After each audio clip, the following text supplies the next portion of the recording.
Eh bien, bonsoir et bienvenue à Antibéa. Ça fait, comme on vous l'a dit, plus de 20 ans que le SIDAction existe. Ça fait plus de 20 ans qu'on y participe ici à Antibéa. Plus de 20 ans qu'on vous explique ce qu'il faut faire, ce qu'il ne faut pas faire, qu'on vous prévient, qu'on vous informe, qu'on vous dessine des grosses bites, que parfois on se déguise nous-mêmes en grosses bites, qu'on essaye de vous faire peur, qu'on vous distribue du matos, que vous êtes toujours aussi nombreux, et ça fait plaisir, merci. Résultat, le sida est toujours là. Il continue de progresser. Vous êtes con ou quoi? Vous le faites exprès? Bon. Alors comme manifestement vous ne comprenez pas les méthodes et que visiblement vous ne savez pas vous gérer, j'ai été obligée d'élaborer une nouvelle stratégie. Alors, premièrement, je vous demanderai de ne pas entrer en contact avec des Somaliens, des Sénégalais, des Congolais, des Maliens, des Créoles, enfin, des Noirs, ainsi que des homosexuels, puisque, on le sait aujourd'hui, ce sont eux qui propagent la maladie. Alors, si vous êtes vous-même noir ou homosexuel, ça arrive. Restez entre vous.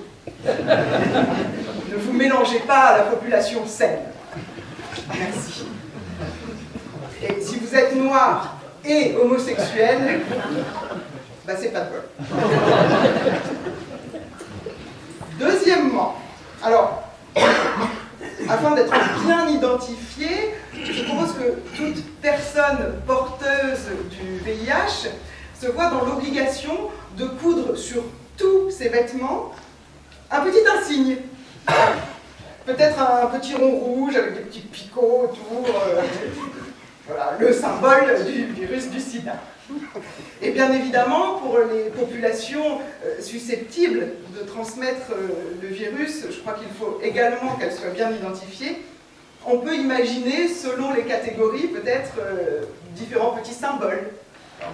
Peut-être un petit triangle rose pour les homosexuels, un petit rond marron pour les sodomites.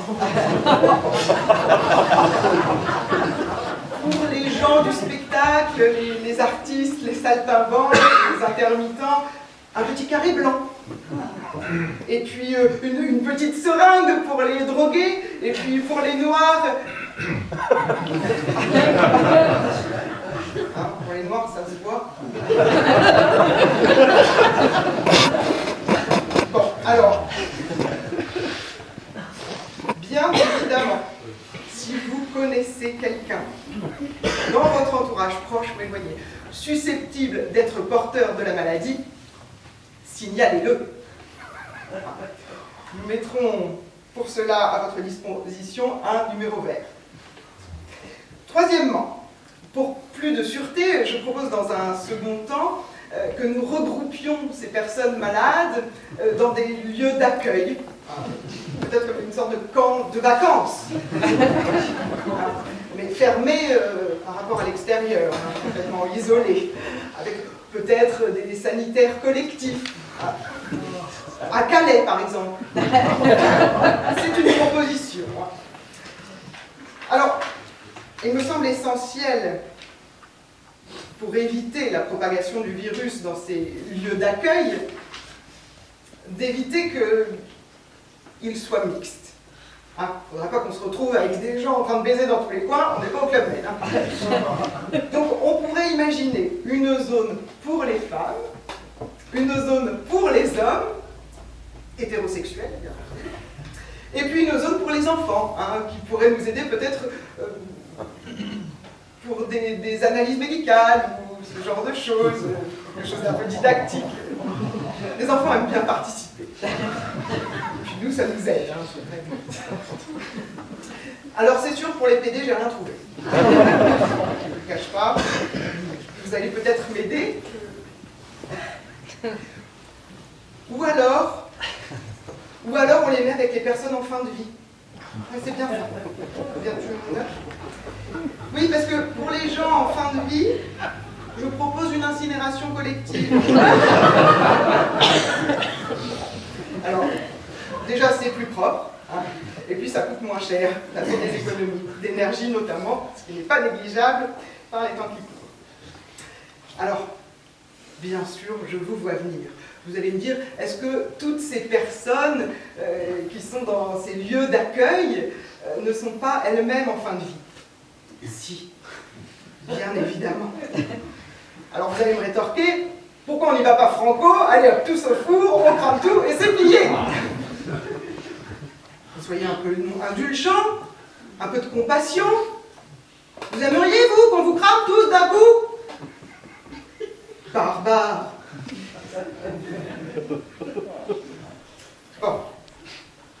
Quatrième et dernière proposition, pour ce qui reste, enfin, la population saine, afin qu'elle le reste, je crois qu'il est essentiel que nous ayons un contrôle sur la sexualité. Alors pour cela, nous avons plusieurs possibilités. Petit 1, l'abstinence. Enfin, ça, c'est pas votre fort, hein, vous l'avez démontré. Donc, nous opterons pour la bonne vieille méthode de la sexualité dans le cadre du mariage religieux, exclusivement.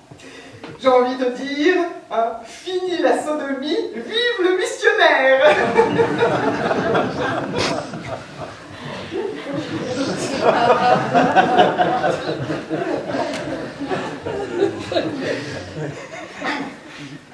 Donc, chacun devra faire son choix et se convertir à une des 3 grandes religions monothéistes, hein, selon ses envies, ses affinités, ses disponibilités, hein, puisqu'il faut savoir que pour les catholiques, il n'y aura pas de rapport le dimanche, hein, c'est le jour du Seigneur.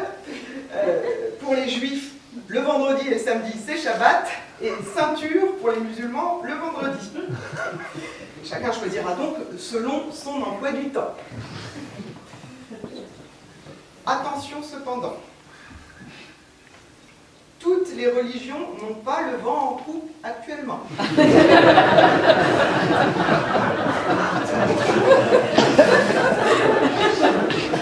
Il y a des cotes de popularité. Il est important de bien choisir.